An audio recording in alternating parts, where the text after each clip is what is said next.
Your Excellency, High Commissioner of Australia and Diplomatic Corps, members of the clergy, and distinguished guests, ladies and gentlemen. On behalf of UNDP Resident Representative Ms. Osnat Lubrani and Mr. Peter Batchelor, manager of the Pacific Center, I am extremely happy to join in the welcoming to the opening of this national consultation to advance peace-building strategy for Tonga. In doing so, I acknowledge the support of the Australian government, without which UNDP would not be able to advance this important work. I also want to extend a most heartfelt thank you to Your Royal Highness, Princess Salote Pilolevu Tuita, for gracing us and your people with your presence at this important occasion, and we value your support very much.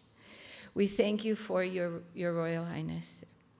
I also want to acknowledge the unwavering support for peace building in Tonga of Honorable Minister Lord Vaea and CEO Lopete Senituli, and most especially Honorable Speaker of Parliament Lord Whakawhanua, for his unparalleled leadership, in which led to the creation of the Peace and Unity Committee of Tonga in 2011.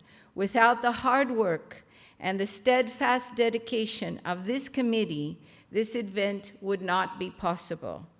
UNDP, through the Strengthening Capacities for Peace and Development Program, CPAD, is pleased to support this nationally owned initiative. As we all know, peace is not something you can purchase from abroad. The people of the country must want it, must be willing to work hard for it. CPAD is honored and humbled to be a part of your national journey. The work we are about to undertake over the next 3 days is of unparalleled importance. The Global Peace Index estimates that for 2014, the world will spend nearly $10 trillion US dollars to deal with the consequences of violence. With the newly declared war on the so-called Islamic State, that number is going to skyrocket.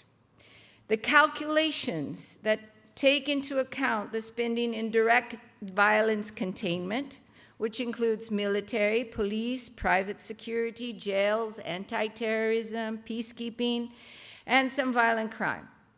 But it does not include the costs or damages to victims that result from theft, arson, rape, sexual assault, domestic violence, or trauma treatment.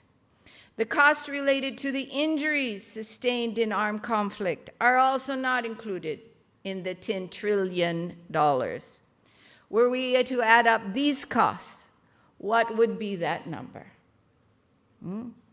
The short of it is that we are mortgaging our futures and those of our children to deal with violence in our societies, all because we fail to see that the fundamental problem resides in our attitudes and beliefs about the acceptability of violence. At some level, we all believe that violence is okay. But what is violence? The fundamental thing about violence, it is in the final analysis, it's that it is simply a means of solving problems. Violence is an ill-conceived attempt at addressing issues. For the fact is that violence will never resolve anything. Violence begets violence, and the repercussions and consequences of violence are, as the Global Index shows, very costly. The world is suffering not from Ebola and other diseases which are devastating our communities, by a graver disease, which a friend in Africa, a colleague of ours, calls the human relationship deficiency disorder. This is, to fix it, we must learn and build capacity in human relationship and how to sustain good, healthy relationships. The Tongan Peace and Unity Committee recognizes that a state is peaceful and stable to the extent that the sectors of society are able to work together effectively for the common good. And so it is with this goal in mind that we come together in a second national consultation. The first was held in 2012. This one is to take stock and celebrate the many achievements that have been made by all actors towards the consolidation of a culture of peace over the past 2 years, and to reset the course for the future. The task of building peace is the prerogative of no one and the responsibility of all.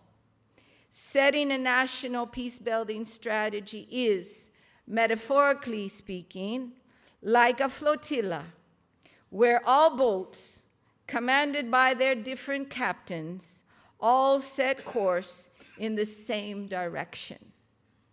Without a common understanding of the direction headed, without a nationally owned strategy, we will waste precious resources, time, and effort, and undermine the noble cause, and leave the country adrift to the agendas of others.